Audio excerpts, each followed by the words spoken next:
Apple មែន Apple មើលខ្លួនឯងទៅបងប្អូនមើលទៅ Apple ឬក៏មិន Apple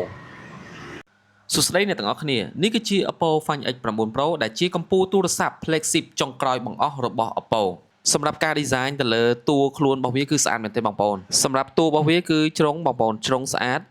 ហើយអេក្រង់រាបស្មើមែនទែនហើយខ្ញុំឆ្លាញ់ទី1គឺកាមេរ៉ាខាងក្រោយនឹងហ្មងដាក់ទៅស្អាតមែនទែនឥឡូវខ្ញុំនិយាយអំពីទំហំអេក្រង់របស់វាគឺវាមានទំហំ 6.78 អ៊ីងប្រភេទ LTPO AMOLED កម្រិតបង្ហាញ 1.5K ស្មើនឹង 1272 គុណឲ្យ 2772 pixel សម្រាប់ល្បឿនអេក្រង់គឺវារត់បានដល់ 120Hz ផ្ដល់នូវភាពរលូនខ្លាំងនិងមានពន្លឺខ្ពស់បំផុតរហូតដល់ 3600 nit ដែលងាយស្រួលមើលទោះបីនៅក្រោមពន្លឺថ្ងៃយ៉ាងណាក៏ដោយសម្រាប់ភាពធន់របស់វាគឺវាបំពាក់ដោយកញ្ចក់ Gorilla Glass Victor 2 និងមានអាវក្រោះការពារទឹកនិងធូលីកម្រិត IP69 ដែលអាចធន់នឹងសម្ពាធទឹកខ្លាំងនិងសីតុណ្ហភាពខ្ពស់សម្រាប់កាមេរ៉ាអាជីពរបស់វាគឺវា cooperate ជាមួយនឹង Hasselblad Camera System ដើម្បីពង្រឹងគុណភាពរូបភាពបាទសម្រាប់កាមេរ៉ាគោលរបស់វាគឺ50 megapixel មាន aperture 1.5 មាន sensor ធំចាប់រូបភាពច្បាស់បានល្អសម្រាប់ Apple គឺថតរូបចេញមកស្អាតមែនទែនបងប្អូនសម្រាប់ telephoto ដែលថតចេញពី Apple Find X9 Pro ហ្នឹងណាហើយសម្រាប់ ultra wide គឺមានទំហំ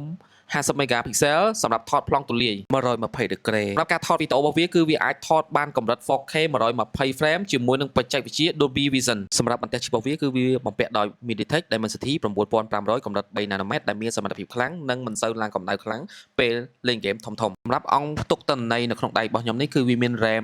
16 storage 512GB បងប្អូនប្រព័ន្ធប្រតិបត្តិការដើរដោយ Android 16ជាមួយ Color OS ដែលមានភាពរលូននិងមានមុខងារ AI ឆ្លាតវៃច្រើនសម្រាប់ថ្មរបស់វាគឺធំមែនទែនបងប្អូនធំរហូតដល់7500 mAh បច្ចេកវិទ្យា Silicon Carbon ដែលអាចប្រើប្រាស់បានយូរលើសពី1ថ្ងៃវាគ្រប់គ្រងការសាកថ្មល្បឿនលឿន80 W តាមខ្សែនិង50 W ឥតខ្សែតោះអ្នកទាំងអស់គ្នាឥឡូវយើងទៅសាកជាមួយនឹងសមត្ថភាពការ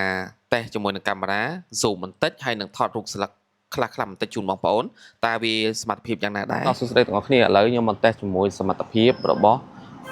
Apple Find X9 Pro ជាមួយនឹងកាមេរ៉ាបន្តិច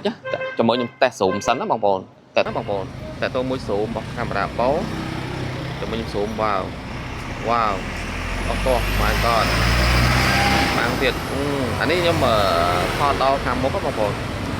ណ៎kiaមុខអូណែដបូលណែខ្ញុំធ្វើទៅធ្ងន់អាស្អីគឺកំពូលអងតែនស្អី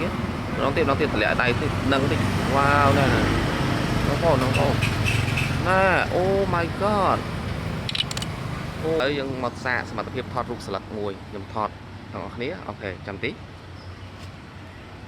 ឥឡូវខ្ញុំថតសម្រាប់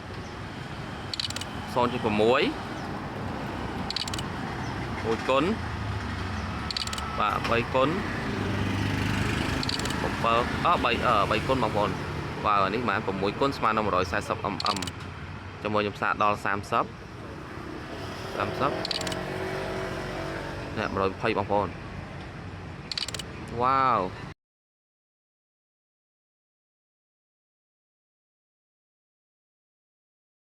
Apple មែន Apple មើលខ្លួនឯងទៅបងប្អូនមើលទៅ Apple ឬក៏មិន Apple បងប្អូនយល់យ៉ាងណាដែរសម្រាប់ទូរស័ព្ទ Apple Find X9 Pro នេះបើសិនបើបងប្អូនមានតម្រូវការតាក់ទងមកណា